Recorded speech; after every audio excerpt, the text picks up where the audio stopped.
So this is a concept called grouping, and it's not very visually exciting in Illustrator, but it is very important, and you're going to use it all the time, especially if you're smart using Illustrator. You're going to group things together.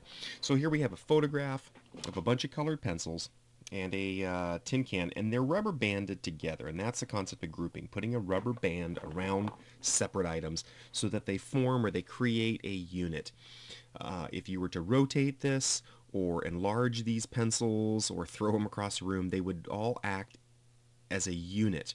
And then taking that rubber band off would be ungrouping, but they're still separate pencils. Whether they're grouped or not, they're still separate, and that's important to understand. That'll change later on in the term. But for right now, we want to group things together for efficiency's sake. Let me show you something you've already done. So this was back a couple assignments ago. And what we have here are a bunch of, I don't know, probably 30 different elements. And that's great, but if it comes time I want to move or size or something like that, it's a little tricky to do. So I'm going to select all the parts of this alien, and it's made up of a bunch of parts. I'm holding down shift to get a bunch of parts, and we've got those parts. Well, now if I want to move those, oops, I forgot a couple pieces. I can go back and get them, that's fine, it's not a problem. It's just the more complicated your drawings are, the more chance there is to screw something up. If you wanted to size, oops. And so I'm going to continue shift clicking. So now I have all the parts of the alien selected. So now simply do this, object group or Command G. It takes 1 second.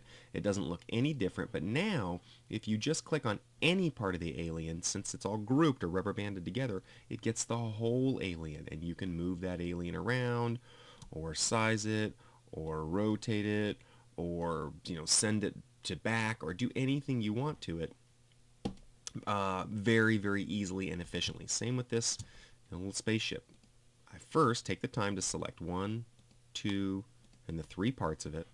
Okay, take 1 second to go object group.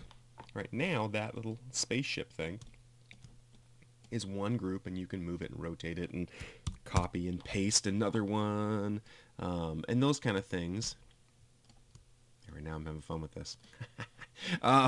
Anyhow, that makes life a lot easier, and that's grouping. Now, let me pull this over here. Now, ungrouping is the exact opposite. If and when you need to do that, ungroup, take that rubber band off. There's still separate pieces back to being separate, but that's the concept of grouping. Really, really easy, but very, very efficient, and you're going to want to use that throughout this term.